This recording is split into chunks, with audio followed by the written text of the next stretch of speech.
সেই জায়গা থেকে আপনি যখন সিনেট কার্যকর করছেন না, বছরের পর বছর ধরে আপনি সিনেট অকার্যকর রাখছেন, তার মানে আমি ধরে নিতেই পারি আপনার বিশ্ববিদ্যালয়টা একটা অচল বিশ্ববিদ্যালয় হিসেবে আছে।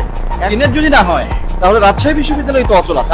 আমি তাই মনে করি। ওরা কিভাবে চালাচ্ছে ওরা জানে। এই বিশ্ববিদ্যালয়কে কেন্দ্র করে স্থানীয় প্রশাসন, স্থানীয় রাজনৈতিক যে ব্যক্তিবর্গরা আছে, তারা এই বিশ্ববিদ্যালয়ে নিয়ন্ত্রণ প্রতিষ্ঠার কিংবা আপনি যদি বলেন যে একটা অযাচিত হস্তক্ষেপ করার একটা চেষ্টা তারা করেছে। ফলশ্রুতিতে যেটা হয়েছে, বিশ্ববিদ্যালয়টা বিশ্ববিদ্যালয়ের মতো পরিচালিত হয়।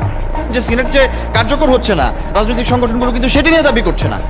সিনেট হচ্ছে সর্বোচ্চ ফোরাম, সেটি নিয়ে রাজনৈতিক সংগঠনগুলো কথা বলছে। উনি উনার গদি ঠিক রাখার জন্য সিনেটটা দিচ্ছেন, এবং যদি দেয় তাহলে কিন্তু উনি তো আসলে একটা ভালনারেবল পজিশনে চলে যাবেন। আপনি যদি দেখুন আমার হল যেটি আছে শহীদ শামসুজ্জোহা হল, সেখানে আমি ভিপি পদপ্রার্থী। সেখানে যে ডাইনিং এর খাবার আপনারা যদি যান, আপনাদের কান্না চলে আসবে। ডাইনিং আপনারা যান, এই 25 টাকার খাবার কিংবা 30 টাকার যে খাবার খাচ্ছে শিক্ষার্থীরা, এই বিশ্ববিদ্যালয়ে যারা জুনিয়র স্কলার হিসেবে আমরা বলি, তারা কি খাচ্ছে একটাবার আপনারা দেখে আসুন।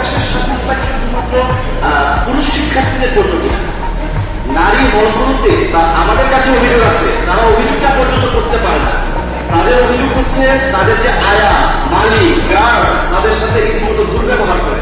হল সুপাররা থাকে, তারা যথেচ্ছভাবে একটা বিশ্ববিদ্যালয়ের নারী শিক্ষার্থীরা তারা জুনিয়র স্কলার, তাদেরকে যে ভাষায় অপমান করা হয়, এবং ওই হলে নারী প্রচেষ্টা আবার রাত 11টার পরে কোনো শিক্ষার্থী যদি আসে, সেটার জন্য লিস্ট করে জানান দেয় যে তাদেরকে তলব করা হয়েছে। রাজশাহী বিশ্ববিদ্যালয়ের কথা যদি আপনি চিন্তা করেন, ৭৩-এর অধ্যাদেশ দ্বারা পরিচালিত একটি বিশ্ববিদ্যালয়, সেখানে আপনি উপাচার্য নিয়োগ দিচ্ছেন হচ্ছে লিঙ্ক তদবিরের মাধ্যমে। দুঃখজনক, অত্যন্ত দুঃখজনক। রাকসু কিংবা হল সংসদ সিনেট নিয়ে যখনই প্রশ্ন ওঠে তখনই নানা সংখ্যা তৈরি হয়। লজ্জাজনক। 72 বছর একটা বিশ্ববিদ্যালয়ের প্রতিষ্ঠান।